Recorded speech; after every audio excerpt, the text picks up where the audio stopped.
What's up, y'all? It's Jason Chu, and I'm hanging out with Rob on Front Row Live.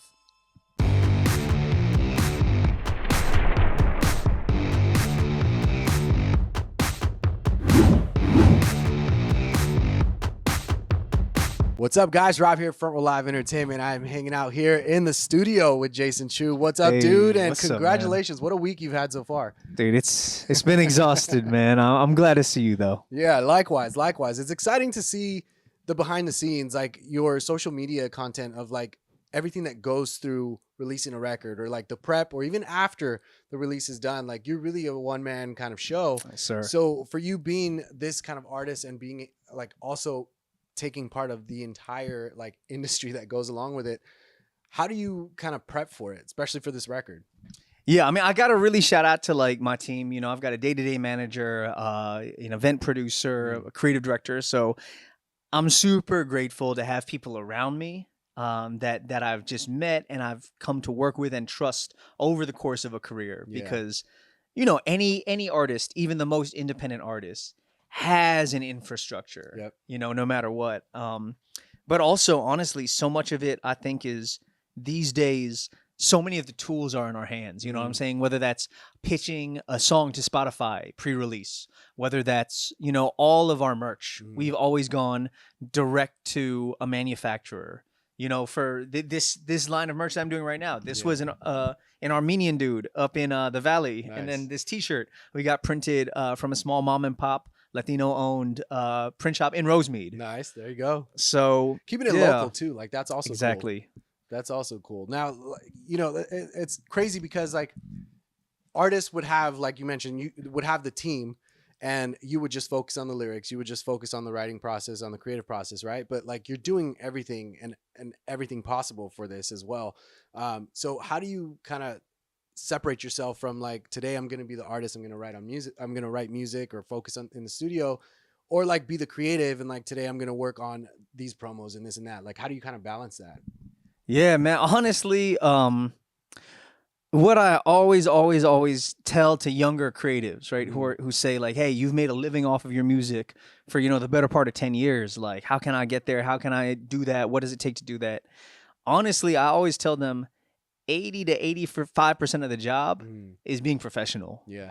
You know, like everybody can write a cool rhyme. Everybody can have a cool melody come to their head. But I genuinely think that what separates those of us who are able to make a sustainable living from it versus people who just make good music is everything around it, the professionalism, right? Showing up. Like I did a record a couple months ago that wound up getting placed with this video game.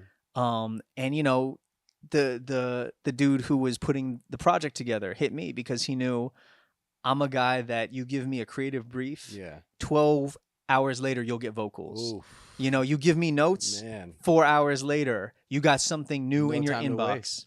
No, and that is honestly how we run our business. Like we see it like a business, my whole team and I. You know, and that to me, that's what separates us from the people who want to do it. Yeah. Now, when we dive in and talk about this album, We Were the Seeds, like yes, sir. That creative process for you, like I mean, it's been a couple years in the making for you. Absolutely. So did you know like a couple years ago that you were writing this record, or is this one of those records that you felt just basically wrote itself? You were just that vessel that it was just coming to and creating it before you realized, oh shit, I got an album. Yeah, no, very much so. Like this was one that, you know, a couple years ago, I was talking to my creative director actually. My boy Tinhua, he's in Brooklyn. Okay. And we just put out another project, the last album, this collaborative album called Face Value. That was all about Asian American history, all about, you know, sort of Asian American soul and the ancestors. And we were talking about what comes next creatively. And he was like, you know what, man, like over this last, you know, 2020 to 2021, we were really one foot in front of the other. We were like, yo, we got this thing that's got to be said, and it's got to be said now, because we knew that conversation was one with a certain timeline, you know?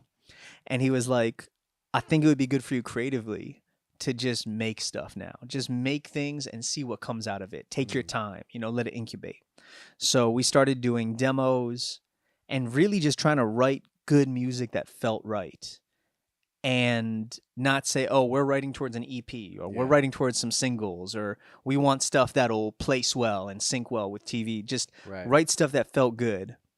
And then, after about 6 months, 8 months, we sort of looked at what we had, Mm. and it felt like there were certain themes that were coming to the forefront. There were certain sounds that were emerging that just naturally felt right. Yeah. And that's when we started saying, okay, I think this is an album, and I think this is some of what's motivating, some of what's moving on my heart right now. And then that's where the title came from, was just sitting with it, listening to the demos when I was on planes and when I was sitting in Ubers and sitting in layovers. And kind of, it was really interesting because I made the work, and then I tried to look at it objectively and say, what is this saying to me? Yeah. And that's how this record came together. Wow.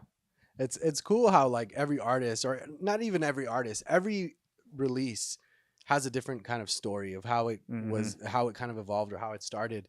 But I feel like the ones where like the music just needs to get out, whether you know it or not, like those are the most amazing moments in the studio. I feel like you learn a lot about yourself, and I feel like you did that with this record. What did you learn about yourself during the process of this record, whether it was the writing or the recording process? Yeah, man. Thanks for asking. Honestly, I realized that I'm really happy to be who I am today. You know, and I think that that's not something that comes easily, right? Especially in a genre like hip hop that's very youth orientated, right? Yeah. Especially in a time like today when we're so focused on algorithms and what's going viral on the latest platforms, right? Do I gotta make a TikTok dance to get this to stand out? Do I have to have something that'll, sync up well to reels of kids playing Fortnite? And I realized in the process of making this record that I've become someone that I'm really happy to be.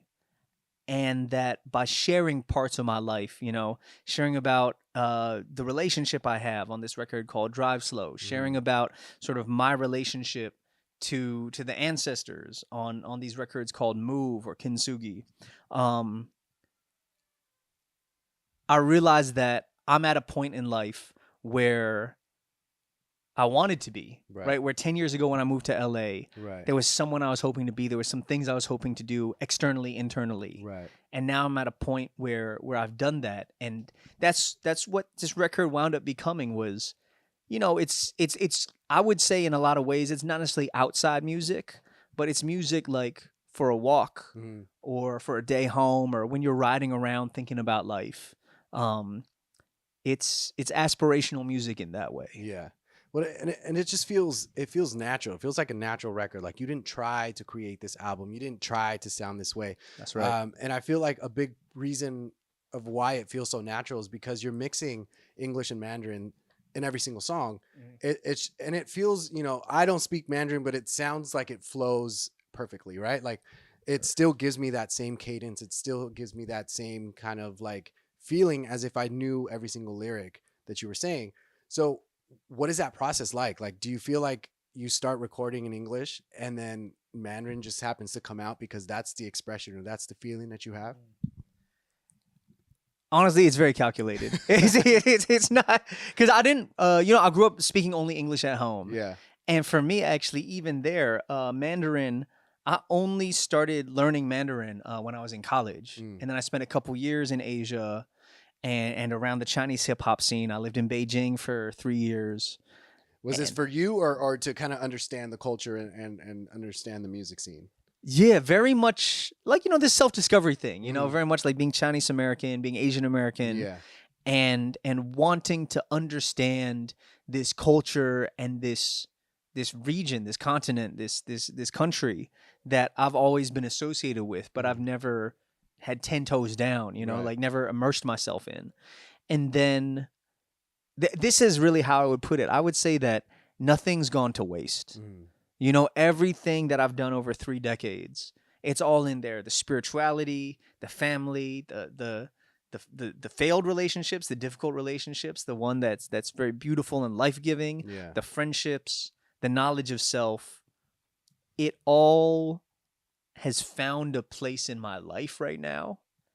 And therefore, because this record is really just a reflection of who I am today and the journey I've been on. You know, even what is really beautiful to me is that, you know, 5 years ago, 15 years ago, Mandarin as a language, I didn't know where it fit in my life because Wow. it was this thing that I went and I did That's there. yeah. And now it's got this place and it makes sense for me to use. I can pull it out of my toolbox Yeah. when it fits on the record, when it goes, hey, because that's how the Mandarin verses came about on the record. We were writing in the studio, and I was like, yo, it feels right to switch it up here into Mandarin. So you were in the moment. It was just that's what was speaking. Like Yeah, no, you're right. You're right. Yeah, it was speaking, but I would say not. You know, also through like a mental sense of like, now's the time to pull out this tool. yeah. You know what I'm saying? Now's the time to switch it up in this way. Do you feel like you needed to pull it out when you did because it was something more meaningful that you needed the culture like to really understand what you were talking about or the deep meaning behind said track? Nah, just because it sounds cool. You know what I'm saying, man? Like, just like sometimes you're driving and like some banda music will be Yeah. like the one that makes sense, or you Right. know, some K-pop. Like honestly, in the records, I would say that on a purely musical sense, we really use it when we just need that switch up, just that little like kind of extra kick. Yeah. Like, you know, like on old rap records, right? When there's a feature, you know, posse cuts and all that. Right. And you got like 5 different rappers on a track. And when that other voice comes in, it just gives it that extra little Yeah. like dopamine It rush. elevates it a little bit more. Yeah. Yeah, that's kind I of get how we that. use Mandarin verses, Mandarin hooks on this album. Yeah. No, and I had to ask because I know a lot of artists when they do the bilingual stuff in their music, a lot of times when they bring in that other language, whatever that language may be, like that's when they either are trying to speak directly to their audience or to a specific audience, or that's when they feel the most vulnerable because that's the language that they feel most comfortable in. So it's kind of cool to hear how different it is with every artist that does something similar to that. In saying that, with these 8 tracks, like what was it about these 8 tracks that you felt were one cohesive body of work? Yeah, honestly, they were just the ones that felt the most authentic. They felt the least performative, and they felt the most like it's just like you and me Just the here. vibe, yeah. Right? I'm just here talking to it like it's you and me face to face, or like Right. any friend or family. You Right. know, they were the ones that felt the least like, hey, I'm gonna try to rap at you. I'm gonna try to make a Yeah. profound track. I'm gonna try to say something. And they were the most that just felt like I was kicking it, sitting here with, you know, my manager, sitting here with my girl, sitting here Yeah. with a buddy, and talking about life. These were the ones that these 8 tracks that wound up on this being this record, were the ones that just felt the most pure of intention. Right. Where did you feel challenged on these tracks? Like, was there a particular one that you felt like you had the most difficulty either like starting it or finalizing it, or even just vocally, like trying to figure out what kind of pocket you wanted to hit with it with the track? Yeah, I'd say there were a bunch of these records. We really pushed me. My whole team really, really held me to a higher standard musically Yeah. on these records. Like there was a certain amount. I think, like I said before, you know, we're often pushing to get something out. It's like, hey, let's Right. get something out so I can tour. Yeah. Hey, there's this. It was more quantity over quality, would you say? Or the quality was obviously still there, but it was like you were really trying to just push as much stuff out. Yeah. I think just because, frankly, the realities of being an indie artist, right, are Yeah. if I don't release something, I've got nothing to tour, right? True. If I don't have product out there that at least somebody's seeing, you know, I would say often that in the past, good enough was good enough. Yeah. Versus this time, we said, okay, hey, you know, we've done some good work. We've pushed some product out there. There's a decent profile that my music is getting now. Let me sit back and hold. You know, Yeah. let me hold the things that can be held in reserve and really go over them. So some of these records, there's a record on there, Make It Out. The beat went through like 3. We had 3 like whole different beats. I wrote it to one demo, and then we said, you know what, I think it's not hitting the standard we need. So we remade it completely. Man. and then a couple others. We wrote some other ones and listened to all of them back to back. And I was like, you know what, that one, I still really believe in the concept and the writing, but I think we got to kick it up to another level. Yeah. So literally, my producers made 3 whole different songs Damn. until we finally were at a place where it was like, you know That- what, this is one for the people. And that's crazy because I feel like, those that are not musicians or aware of like how that studio process works, like I feel like every change up changes not just the sound or the style, but it also changes the cadence. It changes the way that your delivery is going to be. So how did you continue to change it up every single time? And what was it about what we hear today that you felt was the one? Yeah, I mean, I've really got to shout out to my producers on this one, especially the core team in LA. Here was my dude Kenny, still on it. My dude Coe Beats, and my guy Johnum, and they're such skilled producers that when I gave them some very vague feedback, like, "Yo, this one's just got to get harder," or "This one needs to get a little groovier," Yeah. they they could take that in, Right. and because we've worked together and because they got kind of a sense of what I meant there, they were able to really interpret that in a way that, and of course we went back and forth on different iterations. Right. But again, because I've got such a great team and infrastructure around me, I could trust them and they could do stuff, and they delivered things that were consistently setting new bars of quality. Yeah. What about vocally? Like, do you feel like any certain song was really challenging you, or maybe not challenging, but you felt like you stepped out of a comfort zone to kind of create a new vocal tone or new like range that you hadn't hit before on previous material? Yeah, I mean, very much. Like I said, when we started writing these demos, the goal was very much to go in and do better than we'd done before. So every time, honestly, that I sat down 2 years ago, so we're talking like fall, winter 2021, every time I sat down and listened to beats, my goal was to step away, having done something different. The goal was initially just to push the bar, push the envelope. Yeah. It didn't even have to come out good. I just wanted to challenge myself to try things that were a little more melodic. Right. Were hitting a different range, different register, more complicated flow patterns. And then we sat down with all of those demos and we said, okay, out of all of these experiments, what might actually become something that sounds good? Yeah. Yeah. Damn. Like it's crazy. Like when you have that kind of mentality, because it must be scary at the same time. Like I would be scared to step out of that comfort zone to make something better than I did before, especially when like today with social media, I feel like when fans like something, they just like that. They like that sound. It's hard to kind of change it up and have them be okay. So for you, like, did you have that kind of mindset at all throughout this process of like, well, my people are already liking this kind of style that I'm doing. Like, what if I don't change it up? Like, did that cross your mind at all? Honestly, kind of the opposite was on my mind, kind of because as an artist, who's been active for a while, I think I'm actually often worried about the opposite. I'm worried about, trends and tastes moving forward and me being stuck in, like, dude, especially in hip hop, it's super easy, to sound like an old head really quickly. So for me, if anything, the pressure was more, or my concern was more, how do I not just follow what I think is a new trend, right? As someone who's been in this for a while, but is still, raising my profile. Yeah. How do I not just follow what I perceive as the latest trend, but how do I actually make something that's genuine to me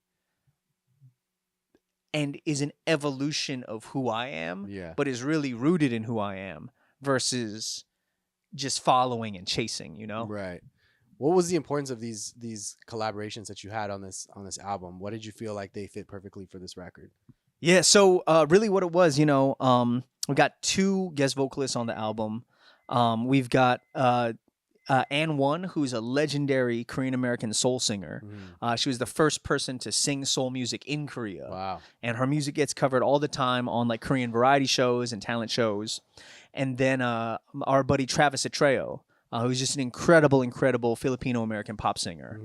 And So what it was really was we had a couple writing camps to tighten up the writing and identify which songs we wanted to put on a potential final album, Yeah. and then started talking about which songs could be improved with a guest. And it really came down to, okay, these two records, Pray For You with Travis, because Travis and I both have our roots in sort of like Christianity and church music. So we worked on placing that with him, Yeah. getting a feature from him on that, because I felt like that would be a meaningful one for him. Same thing with Anne Kintsugi. This song is about a lot of different themes and topics of growth, of she and I have both been through a lot of personal issues, personal sort of, you could say, trying times in the last few years.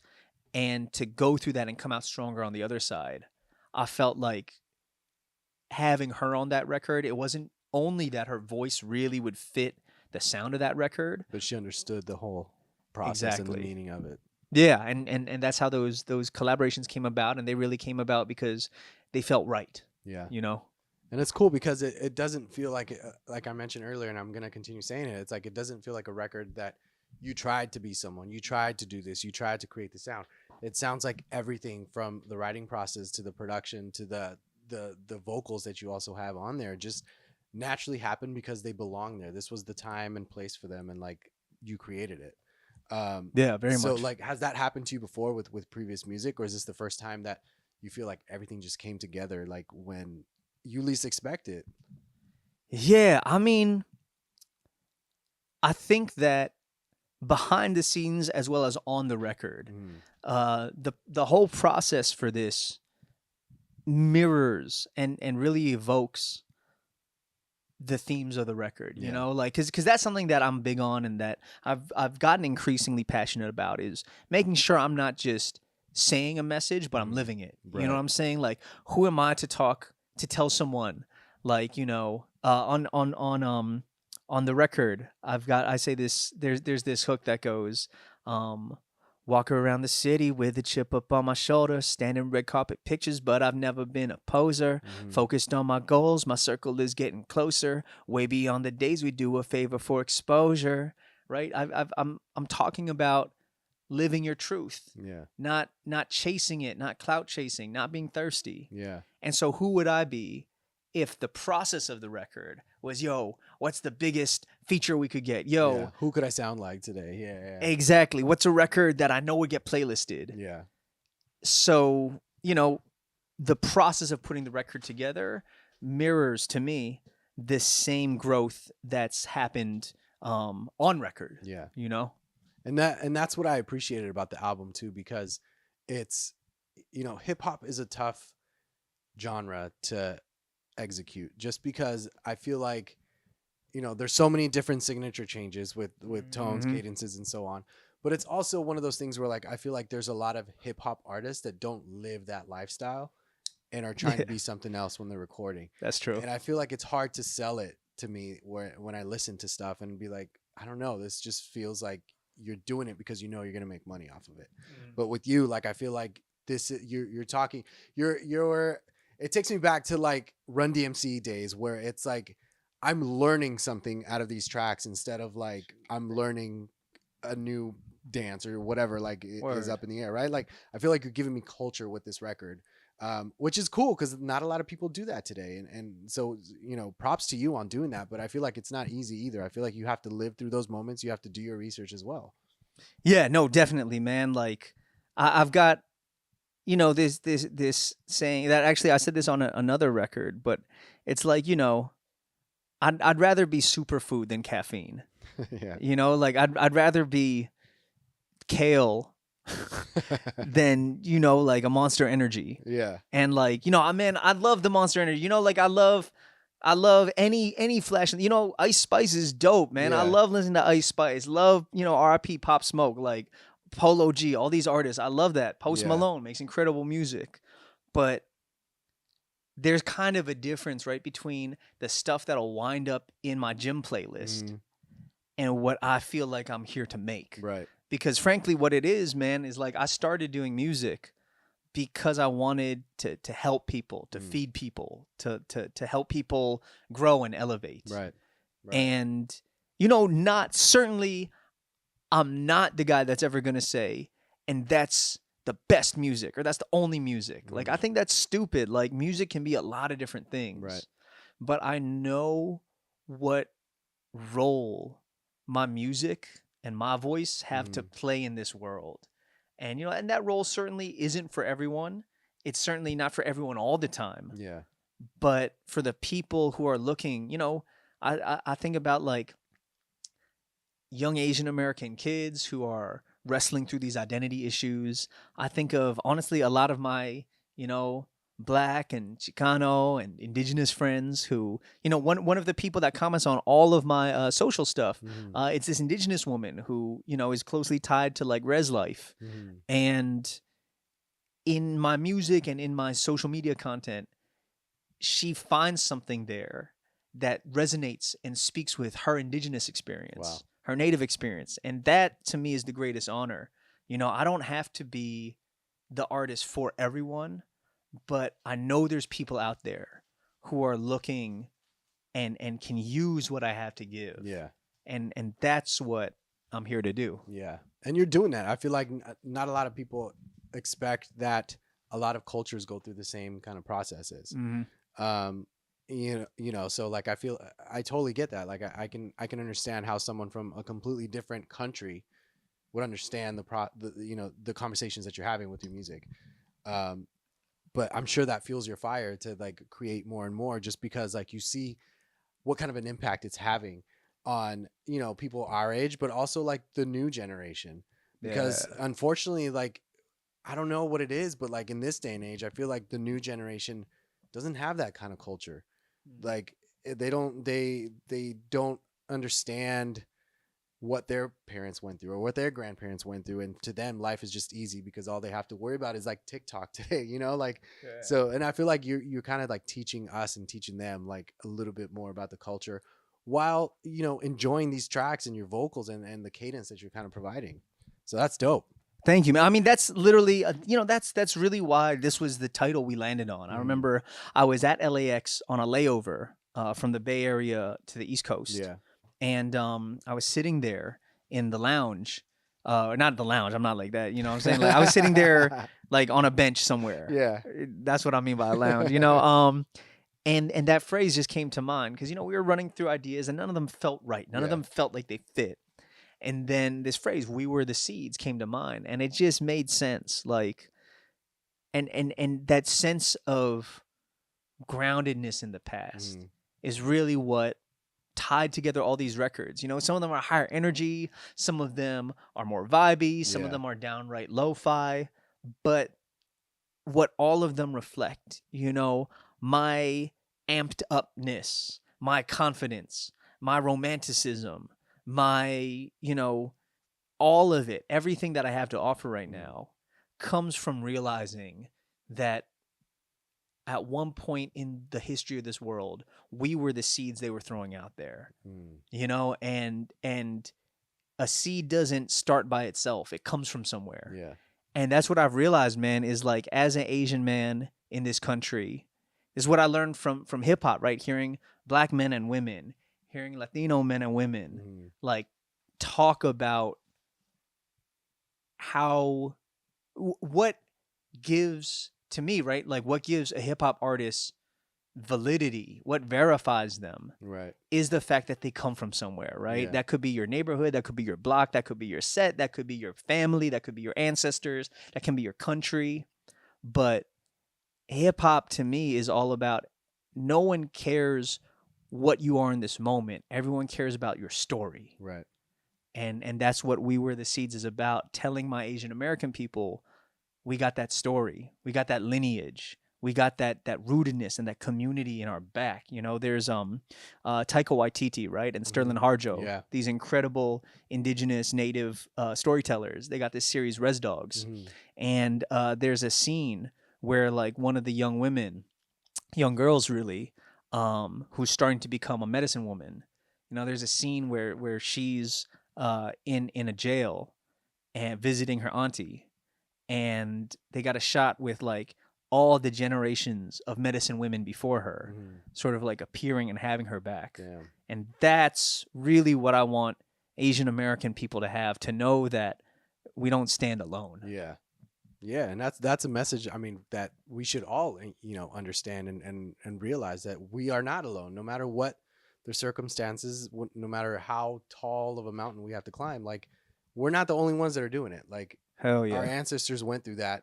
Our friends, family, everyone around us went through that. So that's dope. That's dope. And I feel like you really portray that with this album.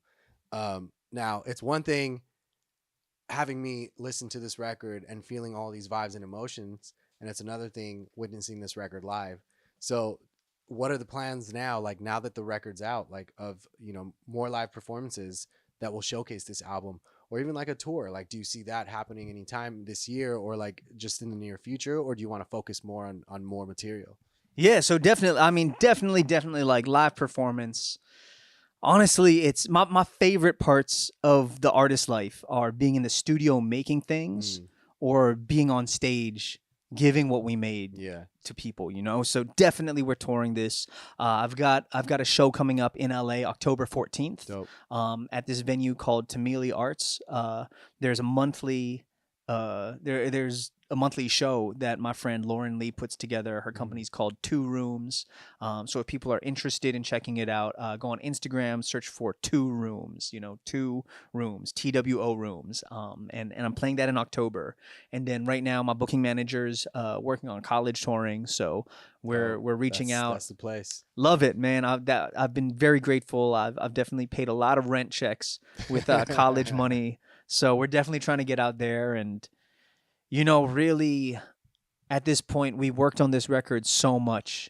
Um, it would be a shame to not work equally hard Mm, to make sure that it gets to where it needs to go. yeah. So we're gonna be pushing this out there in any venue possible, making sure that it gets to the ears. Dope. Well, make it happen. I'm looking forward to seeing that happen, come to fruition. And, thanks again for letting me come into your space and talk a little bit about this album.